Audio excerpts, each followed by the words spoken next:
Yo, it's your boy Lord Lou Bam. I'm back at the local lounge with my man Jam C. Your man Jam C, the fan favorite. And you see we got our boys still here. We still holding down the, what was it called? The men's room? The boys' room. The boys' room. The boys' room. The boys' room. Get it right now. The boys' room. A bunch of testosterone in there. Yeah. It's the right boys' room, not the left boys' room. No, we ain't playing no kind of games. But nonetheless, we were having a great conversation. We're back here again to continue the good conversation that we were having. And these guys are bringing great insight, great feedback, great perspectives on the way they view things, and they're opening my eyes up. I'm so many open gems. See, he fell asleep the first session, but nonetheless, we're back and we're here to continue on. And so I got a question that I would like to open up the conversation with. Let me find the motherfucker first. Bear with me here. I'll find the question. I had the motherfucker. You got it? Oh yeah, I got it right here. It says, what challenges have you faced on in your race, or how has it made it? What challenges have you faced as being a black man, and how has it made you feel? So first the challenge, and then how does it make you feel? Right. That's pretty broad. Just give them, narrow it down. That's all. Take the one turn and put 90 of us in the backseat of a cop car. Woo. All right. Hey, that's to either one of you. Right. That's to either one of you. Whoever want to answer that. Go ahead, fool. All right. What challenges have you faced building your brand or whatever you were doing? And okay, I can say the biggest challenges. One of the biggest challenges, believe it or not, is just the confidence. The confidence and believing in yourself and just having the initiative to go forward with whatever you want to do in life or whatever. Confidence is the biggest thing because everybody, we come up with a million ideas. We want to do this, we want to do that, this and another, but just the confidence to just strive to do something.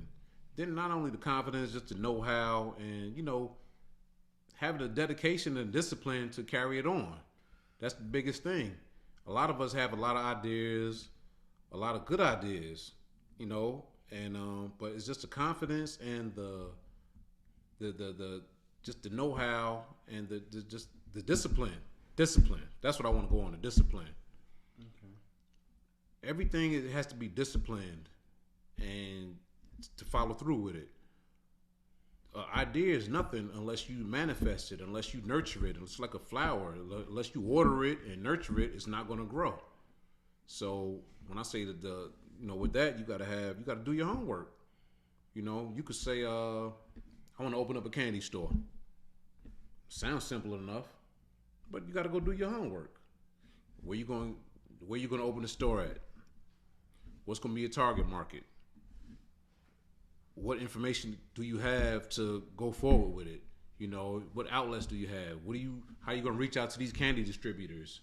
This, that, and the other. It's the same with any entity. It's like if you're a rapper, if you're an actor, or if you are any walk of life you go into, you got to do your homework. And you got to be disciplined with that. You got to stay the course. You know what I mean? Because a lot of us fall into the habit of, how we grew up. You might start off with something, or you might think it's easy. Oh, let me try this, whatever. And when it don't work out, you let it go and move on to something else. No, you got to be disciplined and structured enough to carry that out, because there's a lot of pitfalls that come with everything. Mm-hmm. You know what I mean? Everything is not gonna just be 1, 2, 3, boom, and we to the top. No, you're gonna make some mistakes. Mm-hmm. You're gonna have some downfalls. You're gonna have some naysayers. You're gonna have some all of this, that, and the other. But you got to have in your mind what you want to do. And you got to make sure that's what you want to do. So everything comes down to discipline. Just like a basketball player, you got to discipline yourself from knee high. I want to play basketball. You got to grow. You got to do your homework. You got to train yourself. You got to, you got to really hone your craft. You got to get into your craft. You got to find out all the information. You got to get all the information together that you need for whatever particular entity that you want to involve yourself in. Because nothing's going to happen overnight. Nothing's going to happen. Like, there's no overnight success. There's no elevator to the top. There's no escalator to the top. You got to take the stairs. You know what I'm saying? So you got to get all your information together. You know what I mean? Even for yourself. You might want to go into something that might not be cut for you, but you're not going to know till you put your foot in that water. You know what I'm saying? So, you know, do your homework. Make sure that's what you want to do. And you got to be passionate about certain things. Like, for instance, like my cigar business. All right? It was a passion. It turned out to be a passion at first. Until I learned the business end of it. Okay, this is what I got to do. Like, I got to go to conventions in Vegas. I got to go to... This is how my year goes. February, I go to Black Smoke Miami. You know what I'm saying? March, I go to another event. April, I'm in another event. But all of this is putting information together to advance my craft. Building your brand. Building my brand. And you got to put yourself out there. You got to go all in. You're not going to get nothing out of anything unless you go all in. You're not going to just be able to play around with something. Or I'm going to put a little effort into this and see how it goes, whatever. You got to go all in. If you believe in yourself and you believe in what you're doing, you believe in what you're trying to do, you got to go all in. It's like you at the crap. It's like you at like Atlantic City at the crap table. You get that good hand. If you believe in that hand, you got to go all in. You don't get hands at the crap table. Well, I mean, poker, nigga. yeah, well, you know. Oh yeah, there we go. See, you know, I don't gamble. I go for the sure money. You know all right. I mean? So, man, what challenges have you faced? I was thinking about the question. My most major challenges with being successful entrepreneurship in this business was navigating through the social media aspects of this. I'm 1969 born. You know, we're not computer literate. Yeah, literate. I'm literally trying to ride the wave and whatnot, and it was a lot of challenge with me with social media and stuff. You know, my children would do things on my phone for me. Gotcha. Put these 4 pictures together and send it back to me. My daughter Shit sends right me now. pictures and stuff like that. So navigating how to market and promote yourself through social media was important. Reaching the pandemic showed me so much. Man, I learned so much during this pandemic. I think it was a curse and a blessing. Absolutely, I agree. Blessing in the sense of I had to find a way because the stores were closed. Mm-hmm. We were not shopping, but yet rent was still due. So I had to find a way to use the social media to navigate and promote my business, and I think that was a huge challenge for me because I'm not a computer guy. I'm like computer illiterate, you know. So a big challenge for me to overcome was navigating marketing and promoting through social media for your business and whatnot. You know, I went from wanting a mom and pop to knowing now that what I really need is just a showroom to create the merchandise. You don't necessarily need a central location for people to come to purchase the merchandise now. And it's sad to say, but 75% of the people who support me are not from my area. Not locals, my local demographic. A lot of it is Atlanta and Midwest and out west. You know, but not saying that the people who know me, they're gonna support. You know what I mean? But when you're trying to reach the masses, you really can't depend on just your hometown. No. You got to find different venues that you can reach out. You know, Food talked about going to different places in Vegas. I've been going to the Magic since like early 2000s, 2005. You know, and people would tell me then, don't wear that. Don't wear your garments to the Magic. You know, people will buy it, they'll reproduce it, things of that nature. But everything was a learning process. But my main challenges really came from because I did my homework. I sat down and tried to figure out where to go with it. My whole problem, I'm a big fan of the whole Dapper Dan era. That was my era. Big shout out to that. Big shouts that. Shout out to that. He's getting his accolades now, but you know, I feel for a long time, the major labels would take the swag of the hood and Absolutely. make it mainstream. Absolutely. That's something that we should be doing. Yeah, so when that, got his thing together. If it wasn't for the stuff going viral from the European Fashion Week, where they had duplicated one of his jackets that he made somewhere, I think it was in 1986 Olympics. He made something for a young lady, and they duplicated and showcased it on the runway. The shit went viral, so now they had to get that as accolades. But prior to that, the fashion really came from the hood.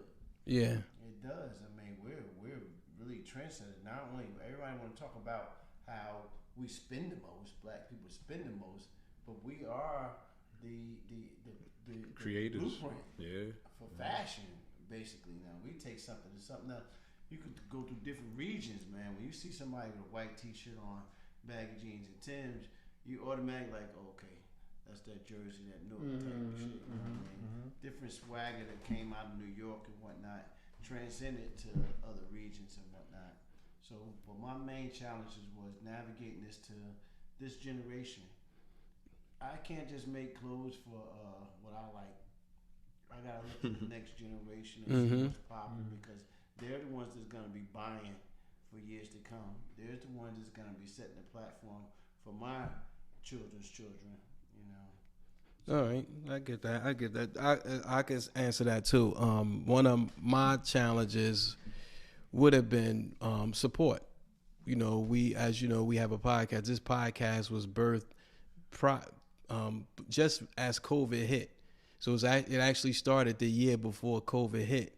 And the hardest thing you do with any black entrepreneur, depending on where you live at, I think it's safe to say we all run through those challenges, is finding a support system.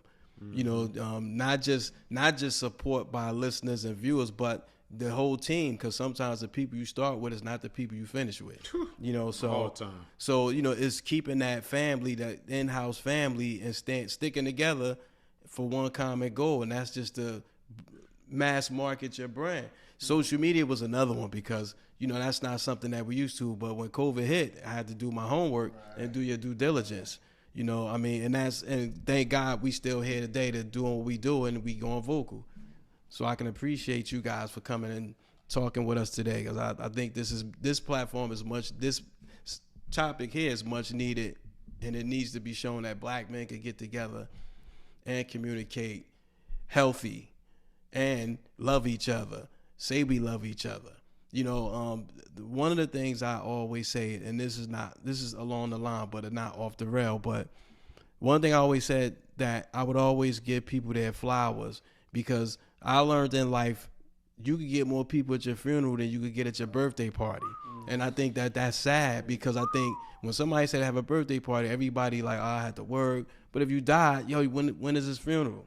We dying to get, we mad if you ain't show up, to pay your last respect. But the person can't see you now. Yeah, exactly. But when I'm alive, I'm here. The funny thing is, they ain't even coming for you. It's your funeral. Exactly. They coming to see who gonna be there. That's it. Who else gonna be there? They want to be seen by who's gonna be there. You understand what I'm saying? Hey man, this platform is important. It's gonna get us together for something other than funerals and weddings. Yes. It seems like the only time that we say, well, and the Prince Street reunion or the Hayes Home reunion, we do these type of reunions. I literally come to see people that I haven't seen in a long time. You know what I mean? We don't necessarily have to catch up. It's just enough to just see somebody that you saw 17 years ago. You know what I mean? 15 years ago. Time is so fluent that I get lost in the track of time. People say, okay, if you ask me now, okay, when did you first start? I can't tell you the year I first started. It wasn't an iconic memory in my mind. Like I started on this. It's when I woke. Started what I woke up and said that this is what I need to do. I started. And then keep up with dates and whatnot, because time flies, man. Yeah. It flies by. I mean, I've been through so many different businesses like yourself. I remember we was doing music back in the day. You called me up, I'm doing this, so and so. I'm there. Supporting each other with doing music that transpired. If you don't have at least, it's two things I say. I don't know what this audience is about, but it's real. If you don't have at least 2 to 3 different hustles, we can't converse on the same level. You're not coming from where I'm coming from. You're not seeing that. You're not awake enough. And the other thing is, you got a problem with somebody who after 30, 40 years old, and you don't burn or smoke weed. Please don't shun on somebody who does, because I don't understand people who don't after a certain age or a certain, health reasons and all that kind of stuff. You listen to everything else. Same thing with the pandemic. I had partners who was like, okay, I'm not getting a vaccination. I don't know what's in that. Whatever. When you go to the doctor, and that doctor say, okay, this is what's wrong with you, and I'm gonna give you this prescription again. Are you talking about what's in that? No, you fucking go get it. Go get it. The funny shit about it is the prescription written in a whole nother language. You don't even know. You don't know what it is. You just trust that it is what it is. You trust it and you go get it. Now all of a sudden everybody's a conspiracy theorist and whatnot and say, oh, I don't know what's in that. All I know is jokers was dying that I didn't even know what they was dying from when it first dropped. When it first dropped, we didn't know it was COVID. I just know that a couple of my partners went to the hospital with cold-like symptoms and never came out. That's it. Yeah, that's the sad part. But I and to piggyback a little bit, I gotta ask this question, and this question came from Shy Money, because you went to Queen of Angels, JMC went to Queen of Angels, and he keeps saying he's a spelling bee champ. We wasn't in the same grade. We wasn't in the same grade. I knew. We wasn't in the same grade. I knew he would weasel his way out. We weren't in the same grade. Well, he was a spelling bee champ. Words had changed a little bit, so by the time I took the title, you know what I'm talking about? Had to change over a little bit. Vocabulary was different. Yeah. Yo, listen, and look, and this funny thing we had on the last show is something that we learned. Now, we men, and now it's safe to say we've all known each other for some time. Now we grew up what we like to consider we grew up fresh. Now when I got fresh for me. What was it we learned about the black women? The black women said when they get dressed, they don't get dressed for us. They get dressed for other women. Bullshit. So when we go out, No, that's facts. No, that's facts. Nah, listen, no. Just listen. No, listen, no. No, listen. No, we did. No. We did it. They trying to outdo each other. Yeah, we did a survey. That's what we learned. That's deep because when you get dressed. Yes, they get dressed for each other. Not for us. Peacocking for men. Nah, they outdo each other too. That now competition with each other. And that now explains why they get upset when they see another female with the same outfit on. Yep. Because they're not doing it for us. They trying to upstage another chick. They compete with each other. We're the opposite. We get dressed for them. The minute we buy that shit. And see, that was alarming to them. That's like, because they was like, really? They thought we was competing against each other. No. Nah, they're competing with each other. That makes, and any female, after I found that out, I asked other females. They said, we don't get dressed for y'all. We get dressed because we trying to upstage on these other chicks. That's a crazy, I never knew that. Now, I never knew that. Now, they get dressed for each other to compete with each other, but certain things with their attire, they wear for us. I mean, you're trying to. Because certain stuff is more. Certain stuff is more revealing. Well, no, I think I can agree and disagree with that. I think they do it for them too, but because the thing is how you wear it. Like women getting their bodies done, they competing with each other while trying to attract you. True. But then the whole thing of it is they doing that because they trying to upstage the next chick. Yeah. You know what I'm saying? So they're still, the fundamentals are still the same. They're still doing it with each other, but they still hoping to catch a certain fly. You know what I'm saying? But which is it then? no, but it all starts with them. It all starts with their mindset. Their mindset is I'm gonna be the baddest bitch in the room. Yep. You know what I'm saying? And so this goes out to them first. And if I attract somebody along the way, that's cool. But I'm upstaging them. Mm-hmm. So we're not like that. Because the minute I pick up something, I'm like, yo, the bras gonna love this. Exactly. You know, I'm gonna kill the bras with this. You know, they're gonna be all over me with Ooh, this. I got him. You know what I'm saying? I got him. I'm gonna tear them up with this. And they're thinking it's a total It's different. opposite.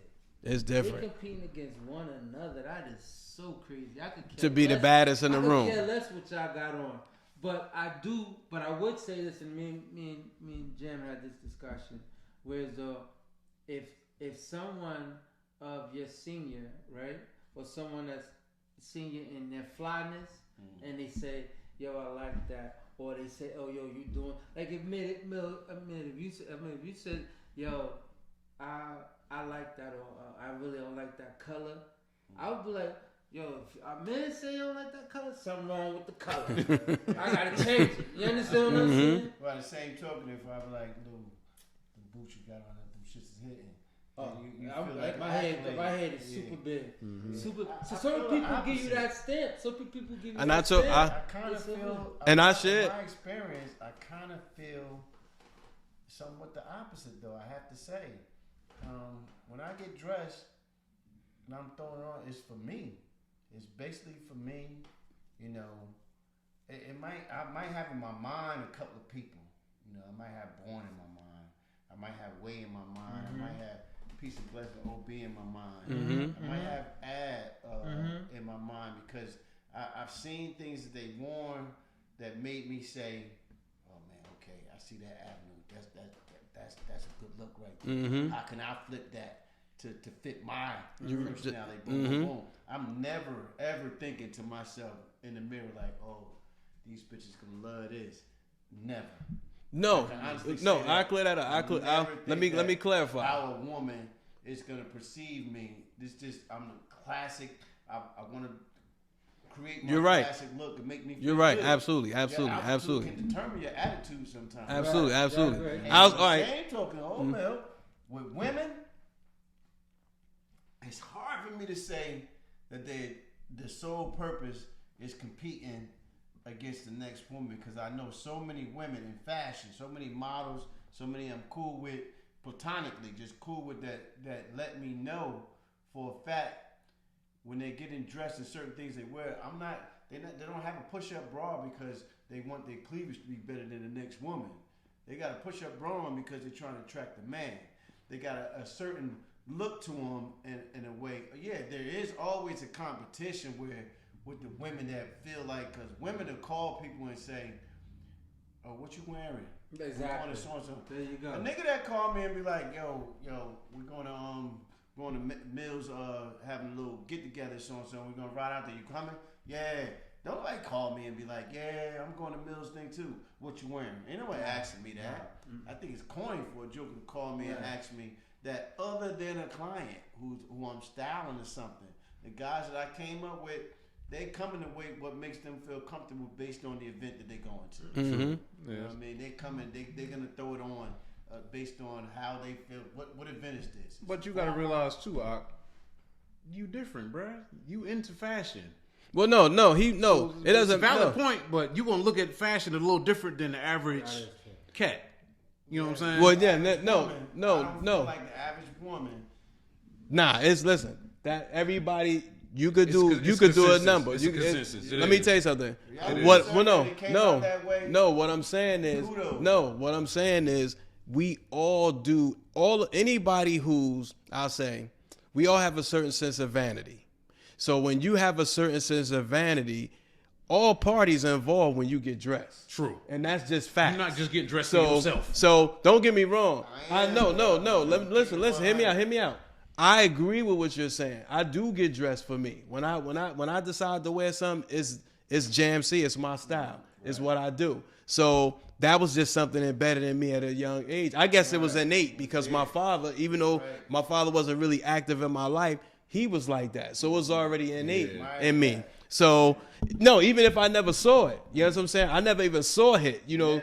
Exactly. So it's innate. So, but it starts from somewhere. It starts with you, but you do kind of get a little bit of oomph when certain females compliment your style. True. So even though you may not agree or know it, you kind of doing it for females too. It starts with you though.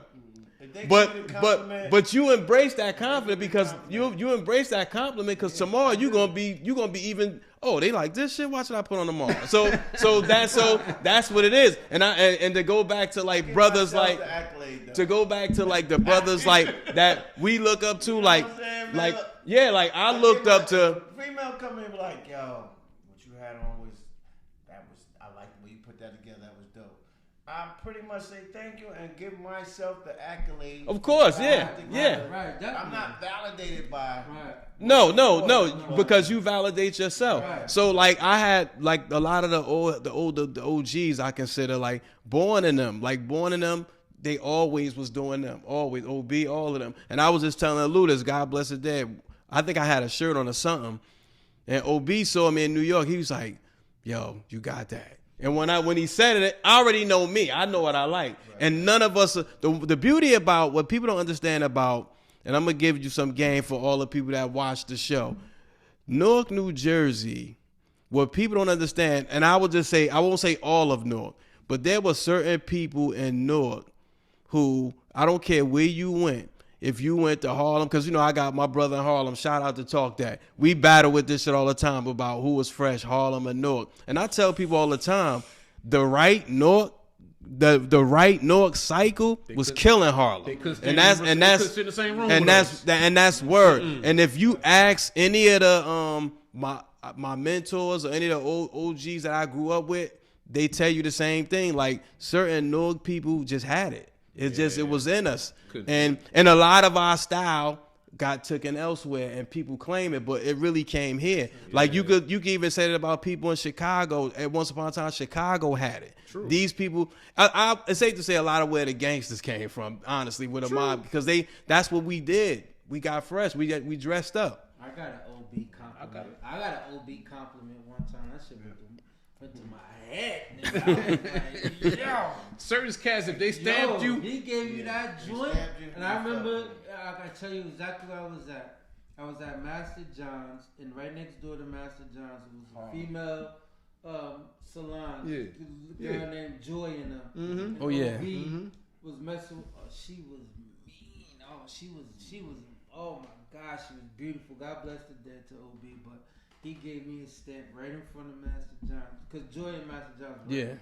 Yeah. He gave me my stamp right in front of there. And right then and there, I knew it was on. Mm-hmm. You got to think, sometimes OB is real because when we was coming up, most people would compare us to cats from Brooklyn. Mm-hmm. Mm-hmm. Yeah, because just like because it was true. It was a direct as far as the behavior, the behavior. Harlem Week, and we was going to Mark 125. And we was going to the Apollo and whatnot. We saw the swag of the Harlem cats and whatnot. We noticed that their swag was similar to ours.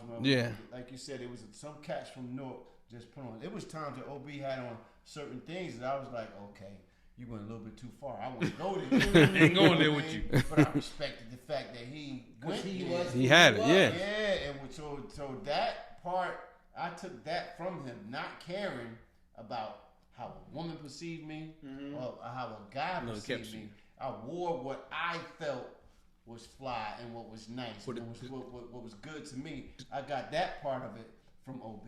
You know what I mean? And then there were times with Ab and Wazine that you would see things in GQ or see things in, I'm talking about, this is the times when we dressed. We was at the Peppermint Lounge. You understand what I'm saying? When we was at Cheetahs. Club America. We went out and got dressed. Who told me something I never forgot that was true to me after him saying it, but he had more of experience with it. When he came out of high school, and he was substitute teaching for a second.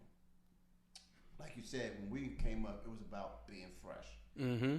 He was like, yo, man, I'm teaching at this class. You remember this? Mm-hmm. He's like, I'm teaching at this class, and the bummiest nigga, this nigga that had a dirty-ass T-shirt on, his jeans was fucked up, and some Timberlands that looked like these the type that go on the shelf when you get a new pair. He was rocking them, but he was the most popular guy in the classroom. Wow. That didn't happen in our era. The generation got lost. I remember the first day of school, I had 5 outfits lined up for the first 5 days. We had creases in our pants. You understand what I'm saying? Yeah. It was about being fresh. We had transitioned to an era where Your parents. Grimy, the thug became an actual style. And not only that I can't agree with that. Not only that though, you got to remember in our era, like all of us grew up together, same neighborhood, everything. But we always tried to have a little difference with ourselves. Yeah, Like, absolutely. I didn't dress exactly the way you dress. No. I didn't dress the ways you dress. I didn't dress the way you dress. Even in the same, I got 5 brothers. Yeah. We all had our own little swag. Yeah, absolutely. We never dressed the No, same. absolutely, It was always absolutely. a little. You We know- might have had it on the same, but it was a little to it, a little extra. If Little, Mill came out and he had this certain style on, this certain feline suit or jacket, maybe with a Pele, if he had that on, I'm not going and getting that. I'm complimenting saying, Yeah. Mill, that's dope. Yeah. There's no way that I'm going But you know out what that and buying is? the same jacket. No. yeah. What that is a fashion leadership. I think what happened, and I blame hip hop for a lot of things, as far as the imagery and how we project ourselves, how we make ourselves look. I think at some point in our music culture and just in black culture, and I experienced it myself, where I tell you what where it was. people felt like if you was fresh, I long story short, I remember going to one of Redman video shoots. Perfect time. Where it started out where certain people would compliment you in hip hop if you got fresh. Like they look at Hov and I'm like, oh, they get fresh. Now, because they stayed where they was at, everybody was getting fresh. Their model was getting fresh. When everybody started doing what they considered hardcore prison rap, talking about jail, if you came over here with a Gucci jacket on, you was a pretty boy. Mm-hmm. So now anybody that was looking like that around people like DMX and like Redman and Das Effects, oh, you a pretty nigga. You know what I'm saying? But over here, they was getting money.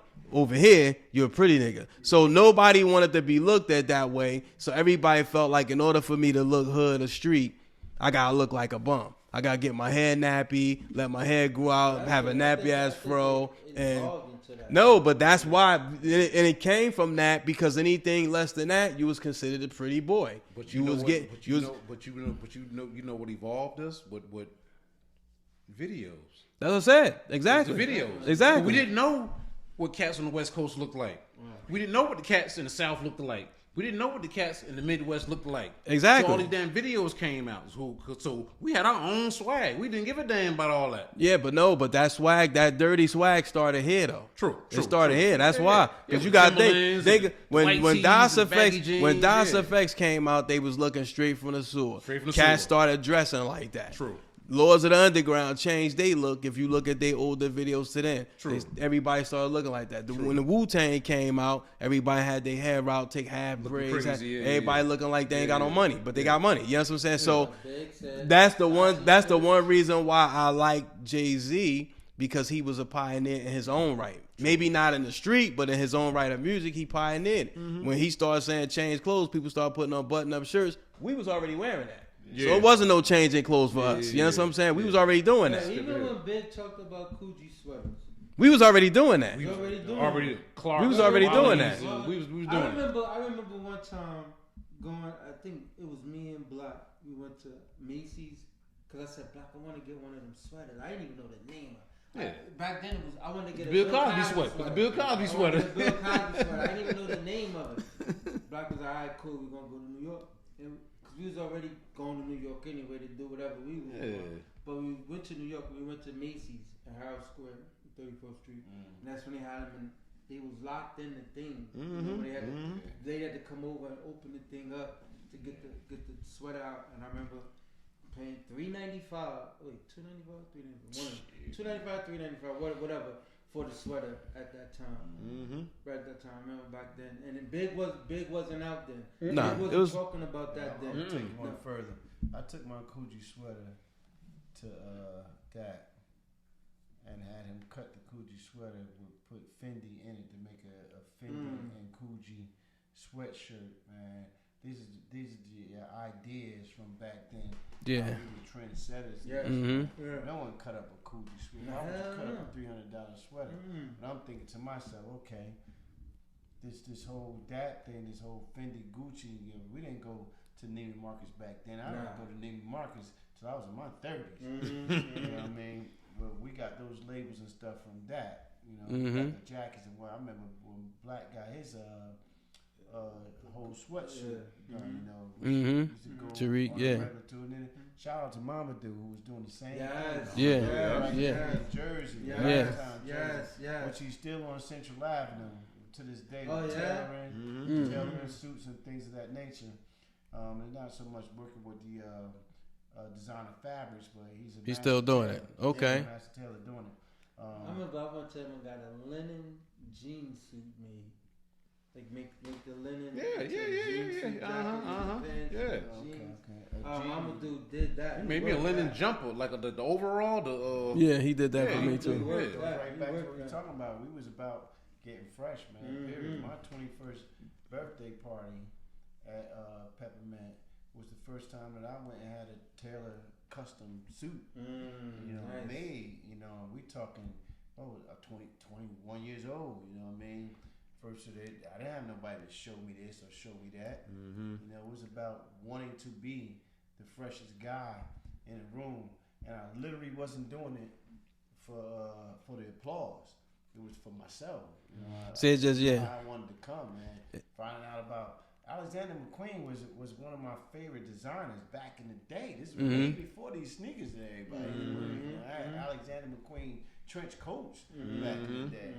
You know, so fashion has always been a part of my life, not just entrepreneurship or trying to do something. It's part of our culture. Yeah, it was everything. The only thing that bothers me about what you're saying, blaming stuff on the hip hop, a lot of people blame stuff and say, okay, it's for the culture, it's for the culture.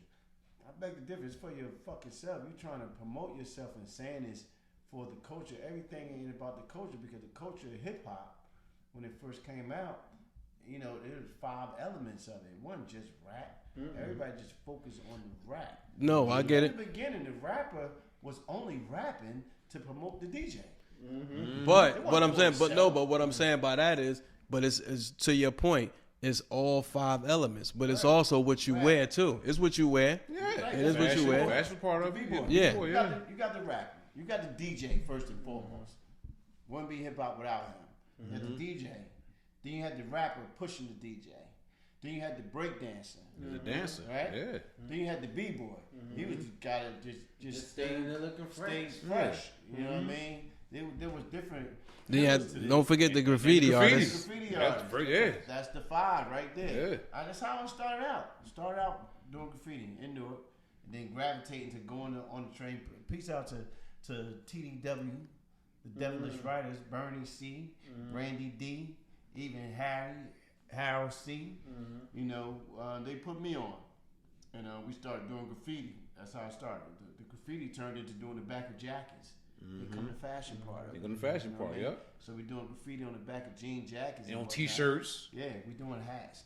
Hats that tied at the top. We're sitting around buying different fabrics and making different scullies and things of that nature. You know, we was doing the Mesquite before Mesquite. Shout out to Mesquite. But realistically, I was painting on t-shirts, abstract art on t-shirts, way before we 80s. Thought about doing it as a business. 80s. You know what I mean? This was just something we were But doing. that's how life.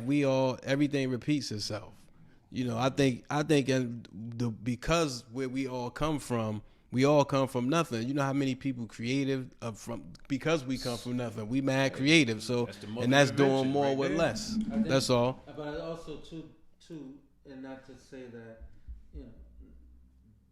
put anyone down, but a lot of times us as a community, we tend to look better than what our bank account. Always.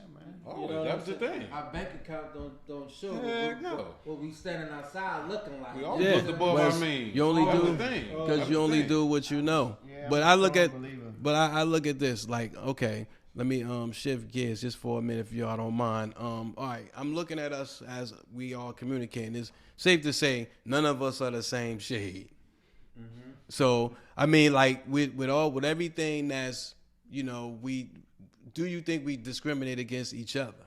I know through the obvious perception, I think to the general public that if you're not black, I think they look at shade. And I always tend to think that the darker you are, the more of a threat you pose. Definitely. And that's how and that's how I feel. You know, It went through phases though, Mel. huh? It went through phases though. You gotta remember what. No, I get it, but that's my thing. So my what I'm gonna ask you guys: do you have a shade preference when you're dealing with a woman? I like them dark. Burn mine. You know, I never had a shade. Because I think that can also play a part in your perception of maybe you could be self racist, maybe, I don't know, or just a preference. So honestly, I don't have a no, but you could, but I'm just saying. You did used to like them high yellow women. Yeah, until I got on my nerves. I don't want Because I think Cut off. because I think as some people they feel like, you know, the lighter you are, the safer you are. I don't, you know, again, you know, I agree with Lou. I prefer a dark skinned sister, you know, but I'm open, but I don't think it makes me racist against my own kind, but I just have a preference. I'm Went through phases. I'm with the latter. I don't have a preference of what shade of dark you are at all. I think it comes in different phases. At one time, it was like if you like, you right, and then it switched to you ain't dark enough to even claim being black. Yeah, which is whack. Black power. And Yeah, that's whack. The more, Black is black. You know, as far as a woman goes, not socially, but as far as a woman goes, I don't have a preference of her shade. It's more about where her mind is. That's it. You know what I mean? Agree. And you know, I've dated outside the race. You know, and there's a difference. There's definitely a difference. I've never, so I can't even. I've never. I've always been scared of dating like outside of my race because I like to say nigga too much. Like, yo, my nigga, you seen that shit? and shit like, And then she repeated back to you, it's gonna be a problem. Nigga, I saw that. Like, oh, relax. You need to I'm starting to hear that, Lou. But listen, man, life is, to me, is about life. I'm so proud to be black. Mm-hmm. I'm so proud of my heritage and everything, but and life has taught me different things and being in different places. You know, you end up dating. I dated a Japanese woman for a minute, man, and it was. Man, I've been dying to have me a chop. Yeah, it was different, but you know, we didn't have. You know, it's just not the same. It's different. It's different, man. I don't know exactly how to describe it, but their culture is different from ours. Yes. So it's about learning each other's culture and whatnot. But I don't have a preference for a black. I just think a black woman is the most powerful woman on this earth. You know, it's just my opinion. Even though I hate that phrase, black woman. I think it should be woman. It should be woman. Me, I just always had a height requirement. I don't like short women. I need a woman to see eye to eye to me. I don't want to be bending down to kiss you. So now, all right. So with that being said, like, cause I know we did talk about, we talked about mental health, but we didn't really delve into it. Like I myself, and I urge people, I've went through therapy. I still go every now and again if I feel I need it. I think in our community, have any of you guys actually sat down and talked with somebody about that? Maybe you felt they needed therapy, or maybe you suggested it, like, yo, it helps me. Because I tell people all the time, like, yo, if I feel you need it, I say, yo, bro, I know you dealing with a lot. I think you need to get a therapist. I said, you know, one, because it takes the pressure off me, because I don't like to be drained. You know what I'm saying? I don't like to be drained all day. So, because I do enough. I'm a very motivated person. So you could come to me anytime, and I'm a put the battery in your back to always do good, because that's just my nature. But I got to get it back too. You know what I'm saying? So I don't want to be the super supporter and not get super supported. So I tell people all the time, therapy is very important. I think everybody needs to release some things in order to get something back. And it doesn't mean a therapist is going to tell you, because they're not. They're just supposed to help you figure out what it is you need to do to get on your way. So do you guys agree with therapy? Do you share that with anybody? I agree with it. I was against it for a while, but I agree with it. But there's different types of therapy. I don't believe in everybody got to go sit on the couch. No, you don't have to.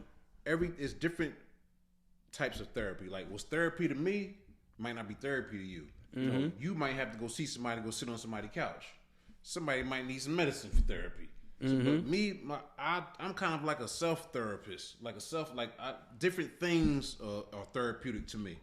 Like music, or like just alone time, or just meditating, and like just getting into myself, or reading a book, or This nigga sit on his own couch, talk to himself. You gotta do what you gotta know. You gotta do what you gotta do sometimes. My thing is this, like Sometimes playing it out can help you. yeah, because a lot of times, my ex used to tell me, well, maybe we need to go to counseling therapy. Like, what is somebody else going to tell me about you? Well, they could. They can, fool. They can. But It's like, what is like? I'm a self motivated person. I'm into myself. I'm like critical. I'm a critical thinker. Like, I'm on myself. Like, I be talking to myself like, bro, you should have did that, or you need to do. Like, I don't believe somebody else could tell me something about me. I don't believe that, but I do believe in therapy and different forms of therapeutic measures to get to a means or whatever. But I don't. Well, here's the thing about that. Sometimes you gotta watch the movie, if you get what I'm understanding. So, and what I do is, to your point, I play everything out.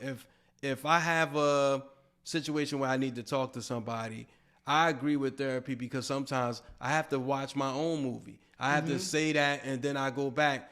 And believe it, when you're on the outside looking in, the person can see something that you don't see because you in it. When you're in the movie, you don't actually see it. Right. So you know what I'm saying. And so somebody who you respect, if you take it that way, you could say, Ahmed, you say, hey, this is what happened, and Ahmed could say, here's where you went wrong, or here's where you could have corrected. I don't like to use the term wrong. Here's where you could have maybe corrected. And then you might say, all right, you know what? It's not about somebody telling you about somebody else. It's somebody else watching the movie. Because when you're in the movie, you ain't actually seeing it. I think, not to cut you off, I think that therapy is definitely needed. It's powerful if it's used in the right way. It's a two-part that I'm going to say. Something to kind of add to what Fu was saying. Sometimes with therapy, sometimes you can say this shit in your head and it sounds right. Yeah, but when I agree. you say it out loud, you be like, that's the dumbest shit ever. You understand what I'm saying? Sometimes you gotta say it out loud to hear it. They be like, damn, I just said that shit. Nigga, you crazy. Nigga, you bugging, right? But then also too, to go back to the question a little bit, is if I get a lot of phone calls from friends and people like my advice, they take my advice, they heed my advice, and all that. So I'll be very careful in what I'm telling someone because I don't want somebody to take something that I said and be like, yo, son, that shit you said got me out here tweaking, right? You know what I'm saying? So I try to be very careful, and I know my limitations though. If I feel somebody is deep out there, and I can't reel them in, maybe you need to talk to somebody that can kind of help you with this because what you dropping on me is a little too heavy for me to advise you, and I don't want to send you down the wrong path.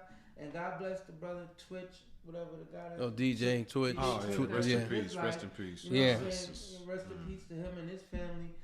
It could be one of those situations, and I don't want to be behind the gun on that one.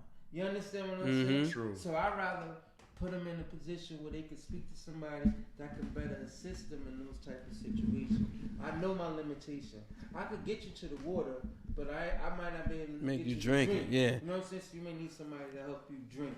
You understand? So I try to advise them in the right direction. And I think social media, and again, I don't know everybody else's situation, but it just seemed like to me since social media, the suicide rate has been going up. And I'm not saying that. I'm not saying that these are happening because of social media, but it just seemed like because we get so caught up in the things we see. It's one thing that I've learned through social media is that when people post something, if it's a high note, we tend to think that they on 1,000, like they operating on a much higher frequency because of what the post looks like, and it becomes whatever it is times 25. You know what I'm saying? If you see me with a car today, and then you might see me in Chicago tomorrow and LA the next day, it looks like I'm traveling the world. when these pictures actually could have been months apart. It's just I decided to post them now, I think I do that Not, until not only that, I could have just got a cheap ass flight and I got all these. that too. No, exactly. These are connecting flights. I just ran outside and took this picture, but people get caught up. But I'll tell you this: the one thing that I do, and I urge people, I encourage people to try this. Just use it as a source of motivation for whatever it is you're doing. That's the way I don't look at what you're doing, but I look at it as a aspiration. So like, because if you could look at all your famous celebrities up there and like it and love it, then why can't you like somebody you know doing the same thing? Because you really, and even if it's not real, it's a source of motivation for me. So I get motivated by those things. When you post your new venture, I'm motivated. That's just me. Right. Me too. That's yeah. I think, and you know, because I know we getting close on time or whatever, but I wanna propose a question. Is for everybody at the table. If it was the younger version of Fool, the younger version of Hamid, the younger version of JMC, the younger version of me, what would you tell that younger version to help them? Because all this stuff that we said today was food for thought. Mm-hmm. So how would you help them navigate through today's time and to be successful? It's so easy to answer that question because hindsight is 20/20. There it is. You see what you should have done. I probably would tell myself a few things. One would be to invest early in what you want to do and try to create your business as something that you're passionate about. I put 18 years in University Hospital. God bless. Yeah, man. The whole time I was hustling, I had a job. A lot of people ain't know that. Man, but I worked a 9 to 5. That's why I like having a late night shift because I was at work early in the morning. Mm-hmm. But you find something. What I'm doing now with at JFK Recreation Center in Newark, with teaching the kids, it doesn't feel like work. It's something I just love to do. We got basketball, we got karate, we got mentorships, EA sports games, and it's just meeting them. And as long as they there, they're not out in the street. Once I get them there, I can give them all kinds of all kinds of info, to propel them forward. That's along with the fact of the fashion and entrepreneurship and all that. It's all stuff I love to do. Had I been doing that from the gate, I'd probably be much more further along than I am now. So I'll probably tell myself to find that passion that you have to where as you're working toward it with the hours that I put in, and it doesn't feel like work. Gotcha. You know what I mean? If you love what you're doing, it no longer feels like a job. Work, I would say that. And as far as relationships, you got to try to. You really try. There's a couple of chicks that I let go because we was doing what we do. It might have been the right ones. You didn't see that. You can't get them back after the fact. You got to tell the younger version to be selective in who you choose as a mate. Make sure that they are supportive in what you do and be supportive of what they do too. Absolutely. They have to have that same ambition as you trying to find a like mate. You know what I mean? Somebody's compatible. We spoke about therapy earlier. I actually went to therapy once, the counseling therapy, and she picked the therapist. We were trying to make things right. Things weren't clicking, and the therapist agreed with so much that I was saying that she felt like, now mind you picked the therapist. Yeah. You know what I mean? But the therapist, as far as family values and how to proceed further and who comes first, when you make a commitment to one another, everybody else is secondary. Your mama, your children, everybody else is secondary to what you and your spouse is trying to achieve. And if you don't see it that way, we grew up in a time where,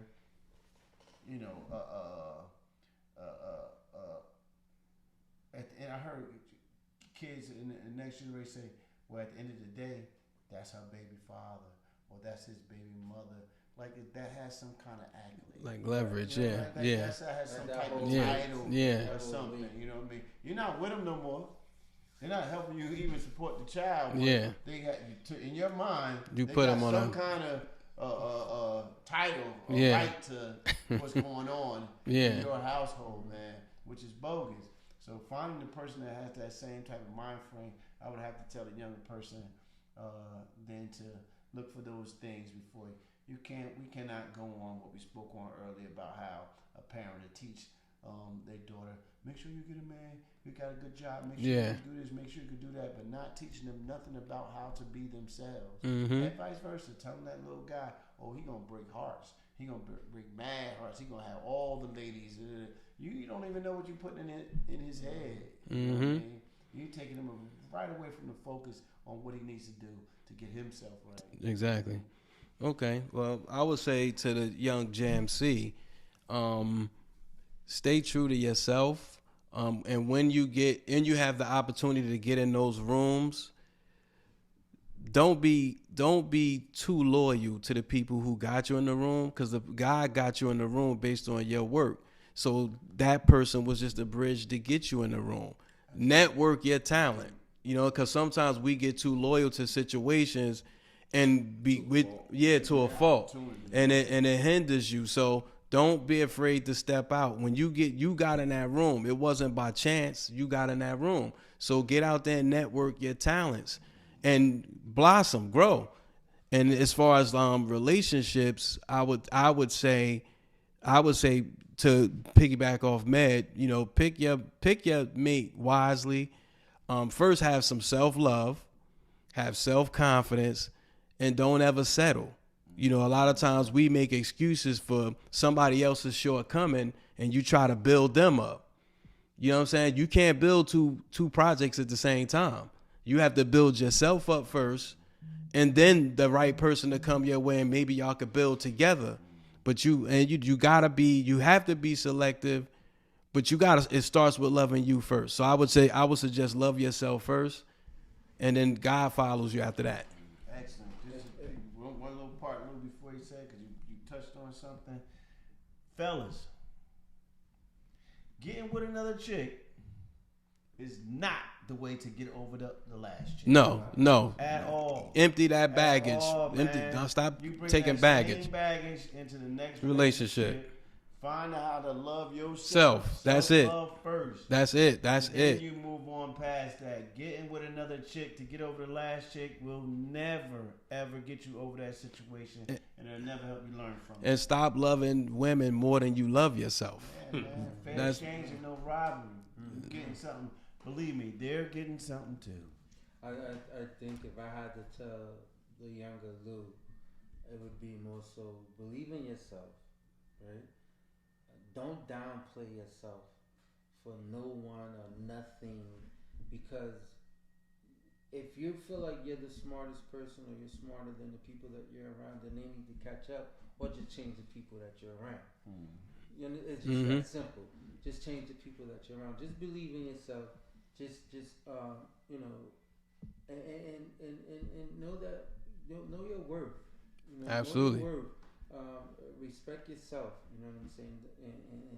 And you'll propel to another level if you could just do that. When it comes to relationship, and I think we probably all been there before when it comes to relationships, and in our younger years especially, where you got into a situation, and the minute they go away, you be like, well, I could get another one of you.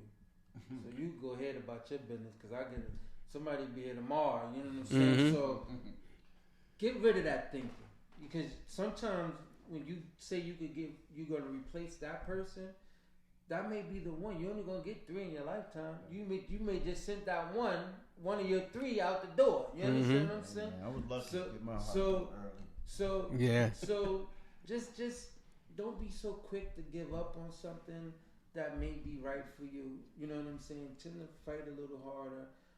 Drop the ego at an early age. You know what I'm saying? Because I think people come into these relationships with egos. You know what I'm saying? And then thinking that, you don't know who I am. You know what I'm saying? I heard Mano say this the other day. He said, you can't buy. You can't use yesterday's money in today's game. So today's game is different. Yeah. Who you used to be back then, that ain't gonna work in today's game. Let that shit go. Be the new man that you are, the new person that you are, to propel yourself to move forward. Because everybody change and they grow, they evolve. You should at least evolve from who you were to where you are now. If you haven't evolved, shame on you. Facts. All right. What would I tell my younger self? Drink more Remy. Nah, I mean, I don't know. My life been pretty perfect, so I wouldn't change much. But I know that's right. nah, let me stop lying. Oh, that shit. But I don't know. I would. It's not a whole lot I would change, honestly, because what I did then got me to here. But I would just tell myself to stay focused, stay the course. Like, there's a lot of times we lose focus. Yeah. A lot of times we lose focus. We might be on one thing and leave it alone, and get on another thing and leave it alone. Stay focused on what you believe in. Like, I can never forget this. My 8th grade teacher in Queen Angeles, Ms. Hayes, we had to write an 8th grade paper on what we wanted to be in the future, or what we wanted to do in the future. Okay. And I always tell people, I pride myself on that. The things I wrote on that paper, I accomplished. I said, Okay, now Miss Hayes is a watcher of the show too, so you know. So she gonna see this, but go ahead. Absolutely. She watches the show. So I said I wanted to be a barber. I wanted to own my own barbershop. I said this in the 8th grade, and I wanted to be a school teacher. Okay. And we had to explain why. And I came from a family of barbers. I had 2 uncles that was barbers, had their own barbershop and everything. So I would sit around the barbershop and, sit around and hear everything and see everything. But I would see the business side of it and everything. So I always admired barbers. And it was a skill. And I felt like it was a skill that could never be taken from you. I could do this forever. No matter what. I ain't got to go to school for it. I ain't got to get no special training. I ain't got to be no rocket scientist. I can cut hair and make money, good money, and, be appealing. And you remember when we was growing up, barbers was pillars in the community. Yes. Yes, they were. Barbers was like everything. Yes. Like you go to Zeke's, you go to what's the other one? Harper's. Yeah. It was like you got a whole education in there. Yeah. You remember Sure. back in the day, we had to be at the barbershop 6, 7 o'clock in the morning. You Yeah. was stuck in there You're all stuck day. in all day. Yes. You know we had to get out of there by 2, 3 o'clock so we go Yeah. watch karate on Yeah. Saturday. You know what I'm saying? Oh yeah. Scared of Zeke. Oh, You yeah. went So, to Zeke's, but you didn't necessarily sit in His chair. Yeah. No. so- He was scared of that one because he was like fucking the out. barbershop and teaching was like one and the same to me. Okay. It was all education. You know what I'm saying? So I wanted to be able to teach people, and I wanted to be able to do something, provide for myself. So I knew what I wanted to do when I got older. So that's one thing I always wanted to do, and I accomplished that. As life went on, I moved on to other things or whatever, but I would tell my younger self, just stay focused on your course. Stay focused on your course and follow your dreams through. Follow your dreams through. Another quick story. Got a friend I went to high school with. I'm going to try to make this quick. Straight cornball. Straight nerd, whatever. But we was cool because I was a nerd too on the low. You know what I mean? I was always book smart or whatever. But And we gonna dead that term 2023. But go ahead. We gonna dead that you term. know what I mean? Yeah. Terminology, whatever. Yeah. But boom. Straight cornball. You know what I mean?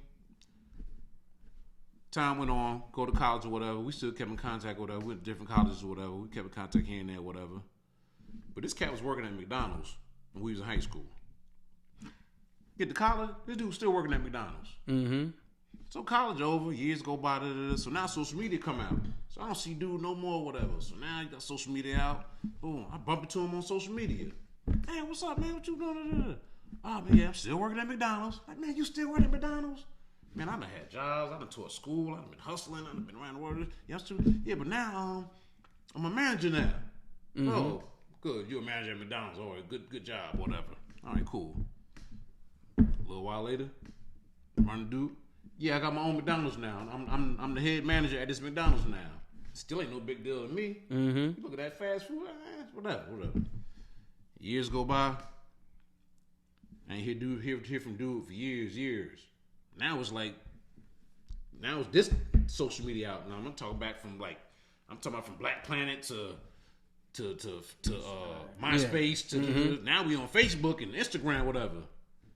Man, I bumped to this dude. Hey, what's up, bro? What you up to? Still working at McDonald's? Yeah, but now I'm the regional manager of the whole East Coast. I own 3 of my own McDonald's. Yeah, I'm in Dubai right now. I'm gonna holler at you when I get back, fool. I'm like, this same cornball that I used to laugh at, but we was cool now. I never clowned on him, whatever. This is my man, but he stayed the course. Yeah. He stayed the course. And that's the point I get at when I no longer use the terms like corny or nerd. The reason why is that is because in my history, in my own history, I can't speak for nobody else's. Everybody I know that people considered that turned out to be exactly what they was planning on being. You know what I'm saying? Which is go back to the point when I said the sister who became an attorney. Right. You know what I'm saying? Because a lot of people, I always, you know how we grew up. We always engaged and interacted with everybody. We didn't single nobody out. You know, we only got the term Revenge of the Nerds when the movie came out. True, you know what I'm saying? True. But I always tell people now when I hear them use that term, I said, don't call nobody that, especially us. Right. You know what I'm saying? Especially us. And so anytime somebody say that around me, I always correct them because I know like we do that to each other. True. And that's just a thing that is one to grow on, you know, to stop doing that and stop saying that, you know, that's just for me to you. Can I get the mic back? You got the mic. All right, Brian. There you go. All right, so anyway, I use the term loosely because I'm a nerd. I'm a book. I got you. I was a history major in college. I got you. I love reading. I'm a nerd. You know what I'm saying? I just was a street nerd. You know what I'm saying? I was on the block and I was a nerd or whatever. Stayed in school or whatever. I denounced that term. I was never a nerd. Anyway. But I got you. You know what I'm saying. I got you.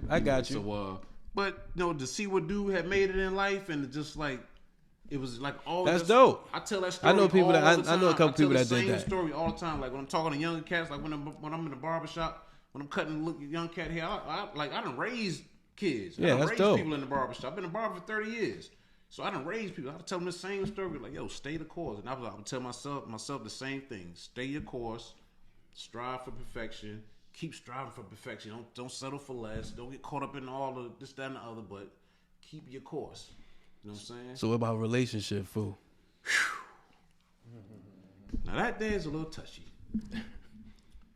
Relationship wise, I would say I don't know. The relationships is kind of like weird to talk about, like in our culture and in our like, because you know how we grew up, we was taught like, you know, the more girls you got. But what you know now, what would you tell young fool? With younger fool, you know everything now because you're older. So now fool little right there. What would you tell him? Man, I listen to my mom. Leave them little hot tail girls alone, man. Little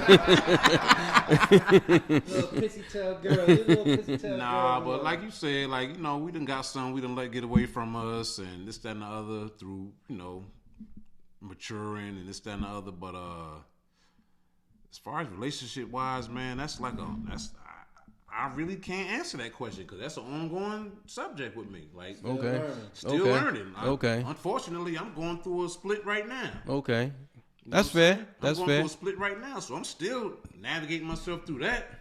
That's fair. You know what I'm saying? But my focus, I'm mature enough to know my focus is not on the woman right now. My focus, that don't define me.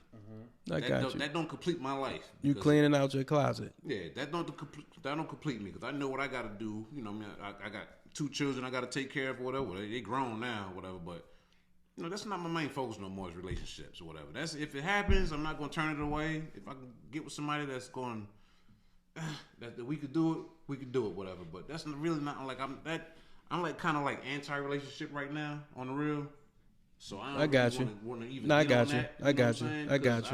That's not going to define me. If I got to die single, I'm going to be all right. Yeah, no, that's right. You know what I'm saying? the best. Anti-relationship. Right now, yeah. That's the term. So much in the women and this, that, and the other. And not to say I've been an angel. You know what I'm saying? I'm sure I could have did better in my relationship goals and this, that, and the other. But I really don't want to give no relationship advice because I'm going to tell you. That's fair. Truth. That's fair. You know what I'm that's saying? fair. Like, that's fair. I'm still navigating myself through that relationship thing. That's fair. Through the women thing or whatever. But, that's fair. You know, I love all women.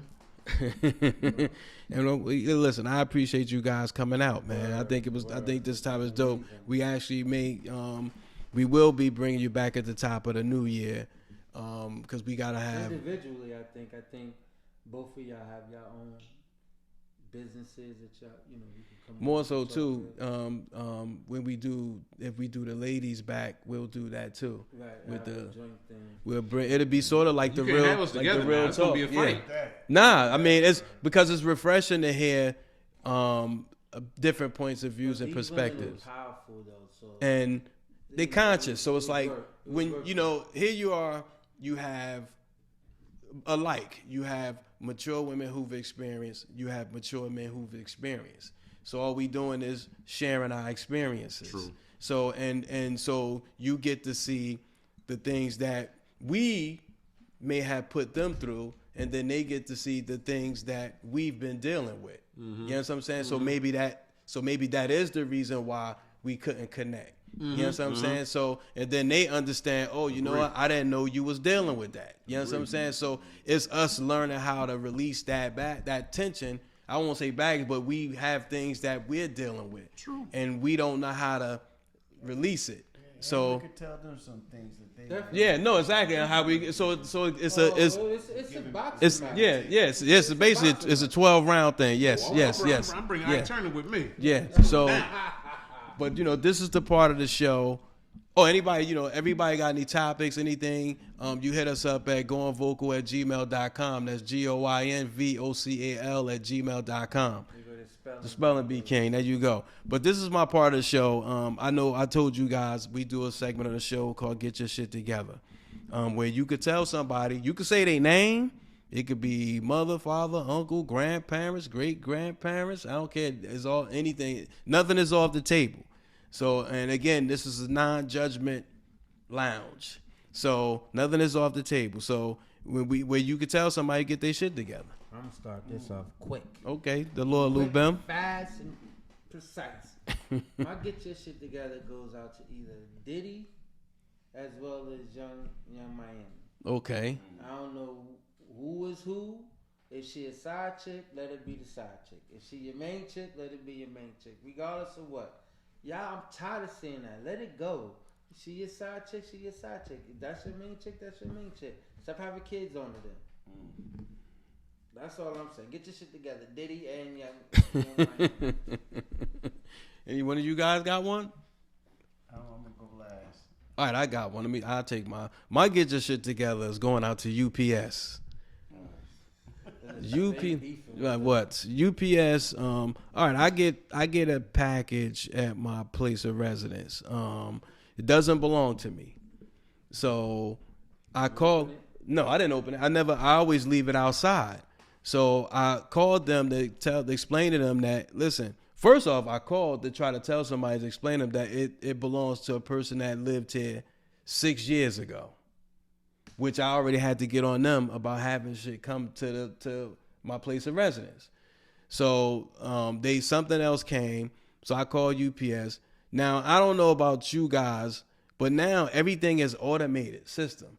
And you got to hit all these. You can't talk to nobody no more. So it took me at least 7 times to call back to pick the right, because they don't give you anything about packages being delivered that's not yours. They give you everything missing packages or stolen packages. Then that takes you to a whole nother thing where you're doing everything online, where you got to email and text and all that. UPS, they need to simplify that shit. I deal with that shit with my cell phone camera. They need to get their shit together. This shit I should be able to speak to somebody immediately. Because if it was money, they would have made sure they got that shit. What's the closest UPS store? You can't. No, I tried that. I went to the UPS store. Those are independently owned. They charge you to send that back. So it ain't my package. So I'm not paying to send that bitch back. So I sat it outside in the rain. Shit got rained on. By the time UPS came and got it, it melted. The whole box tore apart. UPS, get your shit together. Get your shit together, UPS. Who got one? Come on, get your shit together. Man, if you don't got one, we can chime out. Man, I'm talking to these women, man. Get y'all shit together. How so, fool? Man, you act like you want a husband, then you get a husband, then you don't want to do right. you know what I'm saying? You still want to run the streets, or you still want to do this, that, and the other, and play the crowd. Get your shit together. Make your mind up. No motherfucking relationship advice. Yeah. Get your shit together. And then fool got to get his shit together too. If you get your shit together, I get my shit together. Shit, we all get it together. Let's get together. Let's get. To send out to a situation recently with my clients. Certain clients I love y'all who support. Other ones who feel as though lack of preparation on your part constitutes an emergency on my part to hurry up and make you something that's custom. This ain't coming off the rack in the store. I gotta take your measurements, buy the material, make the garment, probably have a second fitting, and get back to you. That cannot be done in 4 days. So regardless if you want to pay me extra, lack of preparation on your part does not constitute an emergency on mine. Get your shit together. Yeah. Get your shit together. Your birthday party was coming up a year ago from the last one. 2 years ago. You could have called me and said, I need this for my birthday, and been to my showroom on time. Get your shit together. Get your shit together. You want to pay me double. You're not my only client. I have other things to do. And they actually came to me a week ahead of time and have a date to get their stuff done. So get your shit together and come to me on time. And we'll make the product and make your event beautiful. Wow. And on that note, get your shit together. I want to thank y'all guys, man. Y'all guys came. This was amazing. Hopefully we can have you guys back on more times and sit down and bust it up like we do. And, you know, this is, you know, it's a platform where we can talk and speak freely and share our opinions and our ideas. But, you know, also we have a friendship that we've known each other. Like I said, 30 plus years we've known each other. And so we would love to have you. I want to compliment you too, man. You really got your act together, man. You got on the shirt that's ironed and everything, buttoned up, whatever. This is in between the mattress and the box. Yeah, man. You got yourself together, man. You ain't that same little dirty kids be shooting tops in 18th Avenue parking lot, man. You don't grow up, bro. I gotta congratulate you guys again. Thank you. This platform is so necessary. I mean, I watch other podcasts. There's only two. This one and Drink Champs. And Drink Champs was something we watched for a while, but this is as more influential. Thank you. Is a more dynamic that can help us moving on. I mean, I've never been starstruck, you know, to meet any stars or hear what they got to say or their opinions. Opinions is just like assholes. We all got one. But this here platform, man, I gotta. Hats off go to you. Thank you. Shout out to Shy Money for making that happen, though. Shy Money makes it happy. Do y'all got a suggestion box around here? Anything? Leave a comment at the end of the show. All right, man. Y'all need a makeup artist in here, man. I feel like I don't know if y'all getting my good side. You know what I'm saying? I don't know how to turn, whatever. The lighting and everything. I need a makeup artist. We got you. And on that note, it's your man Jam C. It's your boy Lord Blue Bim. International fool. Man, Couture, MED_Couture on Instagram. King of what I do. And we going vocal. Peace. Everybody tune into the Pod Squad now.